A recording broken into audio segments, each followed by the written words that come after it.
What's up, guys? Science here. Hello. How y'all doing? Today I have something kind of interesting to talk about. So, if you watch a lot of Call of Duty YouTubers, I wouldn't say I watch a lot of Call of Duty YouTubers. I like my certain few. 8 Thoughts is one of them. The Ackman is one of them. The One Boom is one of them. Exclusive Ace is one of them. But specifically in this video, I want to talk about 8 Thoughts' response to the Ackman, and you know what the kind of stuff that the Ackman said in his latest video about Modern Warfare. I somewhat agree with the Ackman. By the way, I will link both of those videos in the description of this video. I somewhat agree with the Ackman. He made a couple of points, but then I somewhat don't agree with him. Now, I'm not going to go through every single thing that he said in that video and then every single thing that 8 Thoughts said in his video, but that would take a really long time. But I'm just going to go through a little bit of both. Post-launch support was one of those things. The Ackman said that he was enjoying the post-launch support with, you know, every week new game modes getting added. We got some new maps. We got Crash. We got Vacant at the start of Season 1. So that I agree with you on the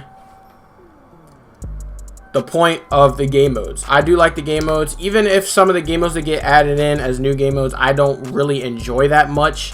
Like, I don't really enjoy gun game in this game. Gun game is kind of, I don't like it. I don't like gun game in this game. There's so many different like stupid like attachment combinations that make guns almost unusable, and sometimes you get them and then it takes forever to get, you know, you die really fast in this game. So if you're using one of those terrible guns, you gotta basically look for an easy kill. Easy kills don't come easy. I mean, they do with a decent weapon, but like, you know, the gun game, people don't really want to die, you know, so then they kind of sit around in kind of areas and just rack up stuff because people keep rushing one guy, and that one guy keeps going up, and it just doesn't really play all that well, if you ask me. But modes like Cranked, Reinforced, Drop Zone, I don't even know why they took Drop Zone out. Drop Zone was amazing on this game. I've never seen Drop Zone better in this game. About the maps thing, he said Crash plays perfectly. Here's the thing about Call of Duty, okay? I feel as though a lot of people, they voiced their opinions on Call of Duty. Even 8 Thoughts did this. He made a video saying how Modern Warfare was good, but then he went back on that, and he said mostly because the day he was playing Modern Warfare, he played really well, and it made him feel really good about the game, which I completely understand. I feel like when you're playing well in Call of Duty, almost any Call of Duty feels like it's a good game. I feel like you have to, it's really weird with Call of Duty how that is. You kind of have to make your opinion excluding how well it is that you played, and that's difficult for some people. So I don't think Crash really plays bad. I think that the Ackman is excluding his, you know, whether he was doing really well or like and streaking up or like not doing all that well. I think he's excluding that from his points, and I think that's actually a really good thing. I think he's talking about it as just a map. Like, Crash is a good map. Let's not sit here and talk like Crash isn't a good map. He's speaking in, you know, excluding that fact. You know, like, oh, you know, how well was I doing? Because sometimes how well you do in a game can make you feel differently about games. Even I know Battlefield Hardline isn't really that great of a Battlefield game, but I was great at Battlefield Hardline. I had whacked kids in Battlefield Hardline every day, but in the time that it was very much alive. It's not really now, and I loved the game mostly because I was good at it. Same with Battlefield 1 and same with Battlefield 5. I know those games aren't good, but if I got on Battlefield 5 right now, I would do well, and I probably would play it for probably 2 or 3 days straight until I kind of got bored of it, because that's the problem with the newer Battlefield games. But we're not going to go on with that. We are talking about Call of Duty. I think that the Act-Man excluded, talked about the map as a map and excluded, he talked about it really objectively. He excluded his skill level, or he basically said Crash is a good map, and that's true to me. And he also said Vacant plays good too, as in Vacant is a good map, and Vacant is a good map. So I understand where he's coming from there, and I think that I don't think 8 Thoughts really took it like that. He took it he didn't really read into what he was saying super hard, but I mean, you could say I'm kind of reaching here. Maybe Act-Man's I like the Act-Man, but maybe he's just not, maybe he's just stupid. Maybe I'm reaching, maybe I'm trying to, defend the guy for something that I shouldn't be defending him for. Maybe it's me. I'm not entirely sure, but I do think that the post-launch support, for the most part, not in the sense of like, how do I say this? In the sense of communication, right? Because Infinity Ward hasn't been communicating with anybody. If anything, they've been blocking more people than they've been actually communicating with. So in that, they've been adding in new game modes and new things that are fun. If you spend money on this game, if you buy the cosmetics in this game, they add those all the time. So if you enjoy buying those cosmetics in this game, they do that all the time. Segueing into the microtransaction model, it's really good. The Act-Man also said that. I also agree with him on that. The microtransaction model is probably the best it's ever been. I like it, actually. Both of the DLC weapons are within the first 30 tiers of the battle pass, or 31 tiers of the battle pass. You don't even have to buy the paid version of the battle pass to get the DLC weapons. It's pretty fair. All the rest of the battle pass is basically cosmetics. So once again, if you're into cosmetics, you would buy the battle pass. You would buy a lot of the bundles that are in the in-game shop. And none of that stuff affects gameplay at all. None of that stuff does any of that.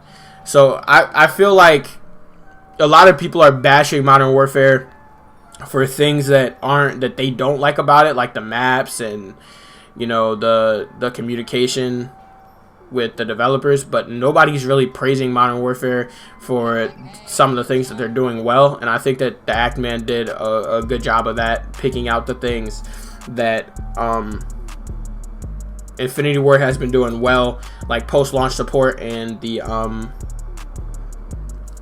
monetization.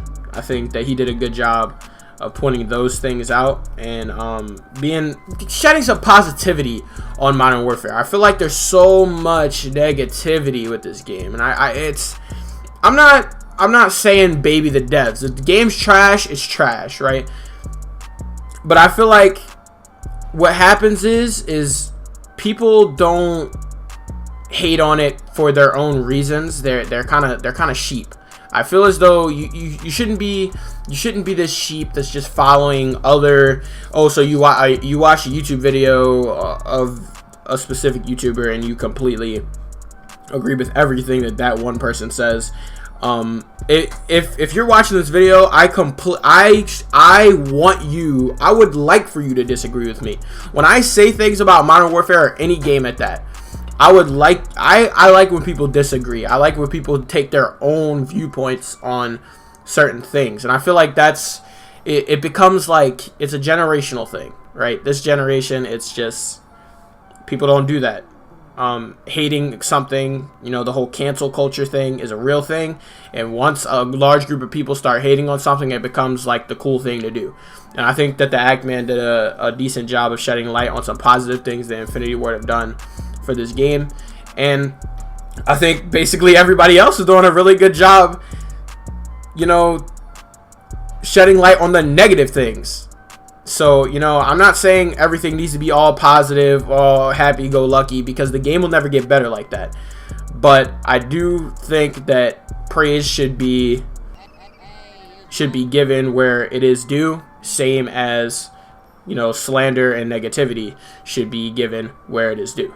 So, that's basically my, not really a response. I was just kind of acknowledging some of the things that the Ackman said, and some of the responses that he got from 8 Thoughts. You know, I'm gonna link both of those videos down there. So today's challenge for anybody who watches this video, okay?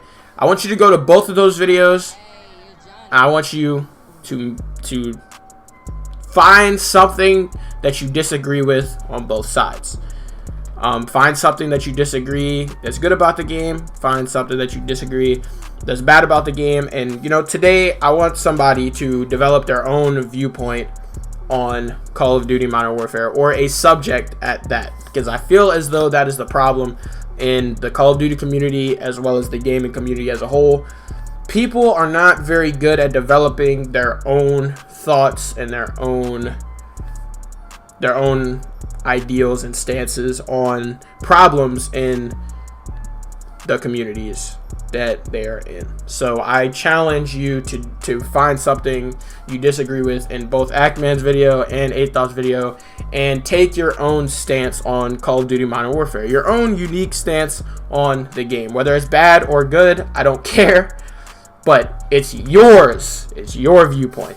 Anyway, that'll be all I got for today, guys. Like and subscribe, because apparently just saying those words, it makes people want to sub more. I never do that, but